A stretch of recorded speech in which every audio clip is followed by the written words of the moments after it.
Every so often, a player enters the NFL who redefines what dominance looks like, even among the world's best athletes. Over the last decade, no one has embodied that more than Derrick Henry. He has been bulldozing his way through defenses and rewriting the expectations for running backs with his unparalleled power and stamina. Now on his second team, the King continues to deliver jaw-dropping performances well into his 9th season. But before we dive into what makes him unstoppable today, let's rewind and see how we got here.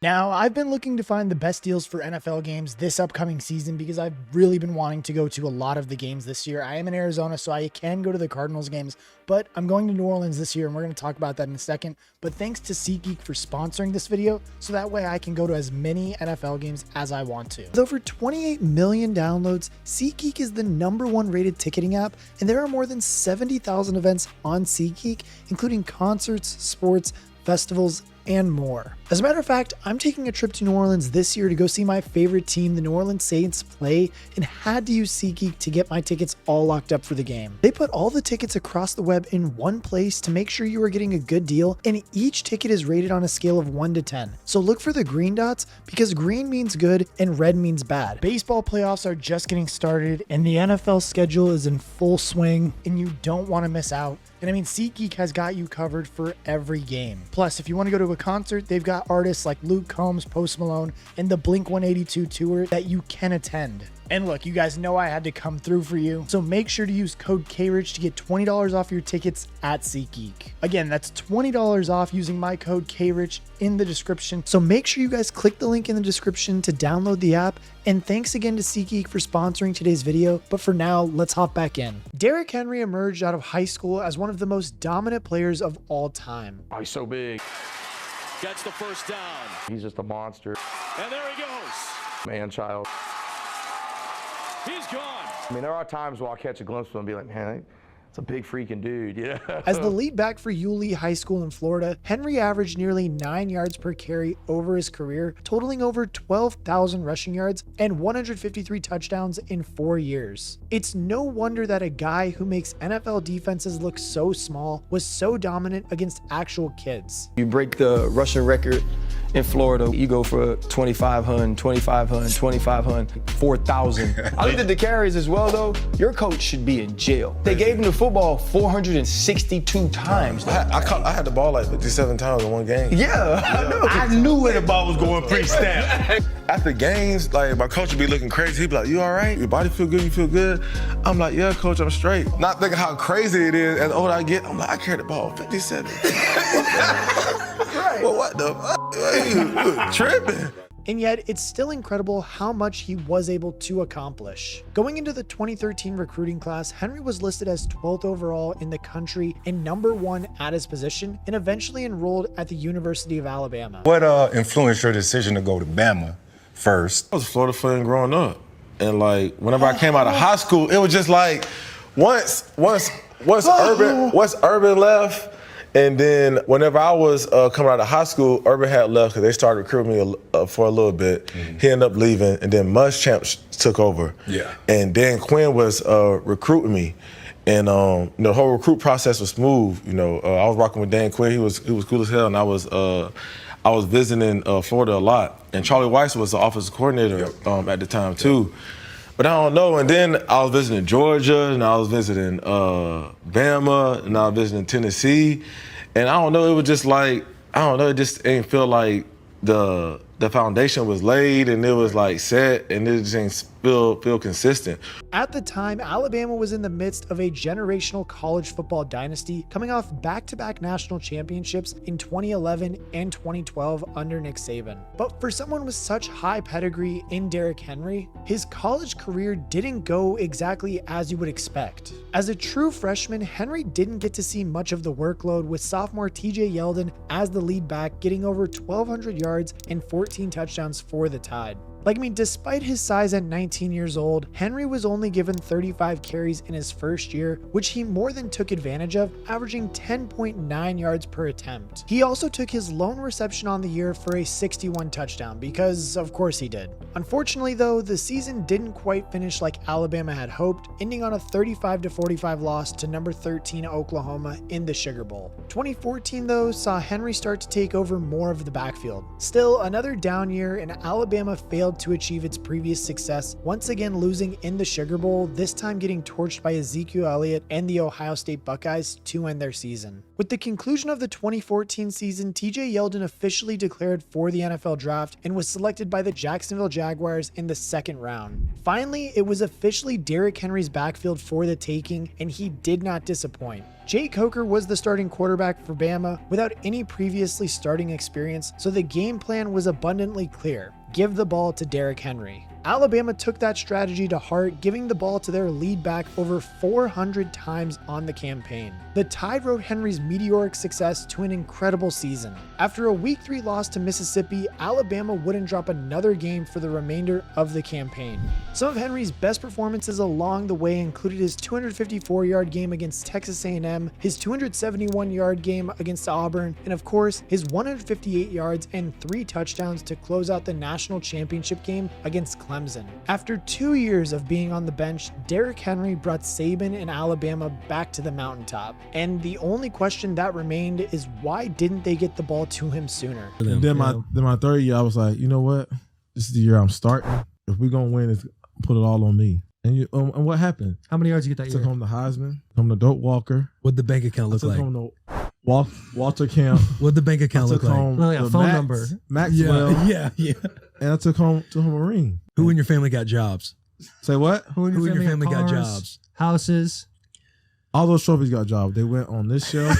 Other went on that shelf. Those trophies had their own house. Had their own. Hey, that is crazy. And you only started 1 year. Only started 1 year. Henry declared for the draft following his junior year. Shockingly, after recording the 6th highest single-season rushing total of any collegiate player ever, Derrick Henry wasn't even selected in the first round. A choice that would permanently alter the course of the franchise. And look, of course, just like you're thinking too, Derrick Henry was probably the immediate starter once he got to Tennessee, right? Actually, he wasn't.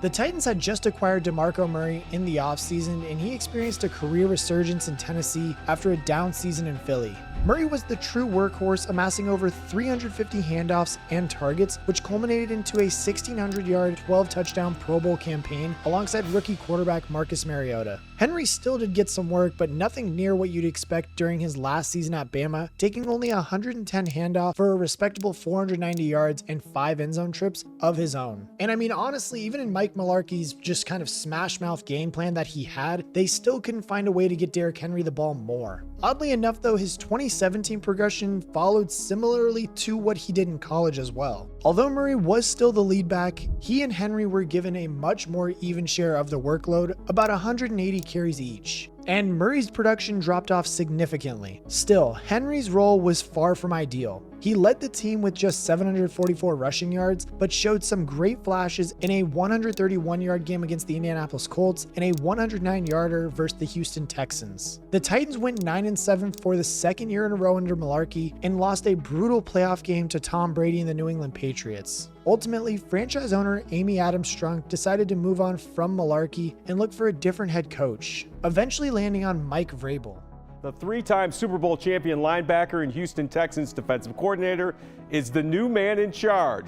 In a crucial offseason for the franchise, the Titans let DeMarco Murray walk. Just like at Alabama, year 3 was when Derrick Henry finally earned the entirety of the backfield. But this time, Derrick Henry would not dominate. Everything seemed to be building up to this moment, but when the season started, Henry wasn't very impressive at all. In fact, he was quite bad. Through week 12 of the 2018 season, Henry was averaging an underwhelming 3.7 yards per carry on 128 attempts. It wasn't quite clear why exactly he was struggling. The offense as a whole wasn't producing at a high level, but given everything we've seen from Henry so far, it doesn't really make sense. Many people thought that maybe his size wouldn't translate to the NFL, allowing him to push defenders around like he could so easily in high school and college. So I mean, many people honestly thought that maybe 6'3" truly was too big for a running back.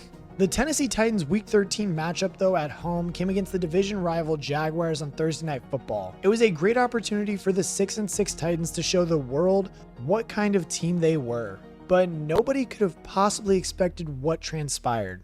Unfortunately for Henry, he didn't even get the start. Dion Lewis, the team's scat back, started on the field with the offense instead of Henry and was utilized early on in the team's first drive of the day. The Titans methodically before punching it in for 6 on the very next play. It was a great start for 22, but certainly nothing out of the ordinary. After the opening possession, neither team could catch. Titans threw an interception, and then Tennessee committed a safety on the ensuing Jags punt.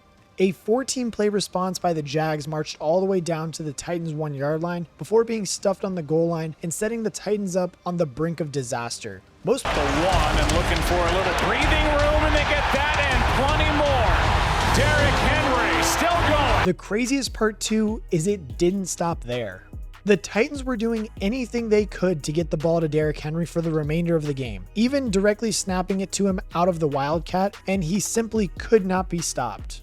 The King had officially arrived, and his gift to the Titans was 238 yards and 4 touchdowns in an absolute thrashing of the Jaguars in prime time. I mean, you truly can't draw it up better than that. The very next game, Henry had a 170-yard performance, answering any doubts that probably didn't exist after his breakout game. Though the Titans' 9-7 record wasn't good enough to earn a playoff spot, Derrick Henry had emerged as a star that was going to lead them to victory. His 1,000-yard 2018 campaign was respectable, but he would make that number look trivial over the next few seasons. In 2019, Henry carried the ball 303 times for 1,500 yards and 16 touchdowns, each of which led the league, and it was good enough for his first ever Pro Bowl and a second-team All-Pro selection. That year, Henry carried the Titans all the way to the AFC Championship game before they fell short against the eventual Super Bowl champion Chiefs. And I mean, statistically speaking, the King only got better in 2020. Henry became one of only 8 players to break 2,000 yards rushing in a single season, the first since Adrian Peterson in 2012.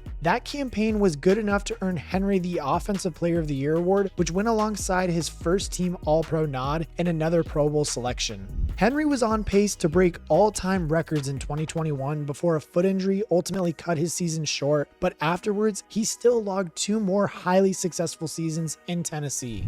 Now, Derrick Henry is on the Baltimore Ravens, who were already a league powerhouse before adding one of the greatest running backs of all time. And even though they've had a tough start to the season, their Week 3 win over Dallas looked very promising, largely in part to a monster game from Henry. The King looked to be in great form once again, breaking down the Cowboys defense and repeatedly getting to the second level to the tune of 151 yards and 2 touchdowns. If Henry could do this every week, we might be talking about the Ravens as potential Super Bowl favorites. If he is to keep this pace and play all 17 games, Henry would be on track to rack up 1,600 more rushing yards this season, which would be almost unheard of for a running back in year 9. Currently, Henry sits at 26 all-time in career rushing touchdowns with 97, and a strong showing this year could easily see him moving into the top 20 and passing guys like Tim Brown, Barry Sanders, and even potentially Tony Gonzalez. Henry also sits at 36 all-time in rushing as well, but is a lock to pass 10,000 yards this season. And with a solid campaign, he will be nearing the top 20 as well, passing the likes of Marshawn Lynch, Tiki Barber, and fellow Titan Eddie George. The most important thing, however, is that he is showing no signs of slowing down. It's been long known that Henry has a very extreme conditioning regimen, which prepares his body to take hits how only he can.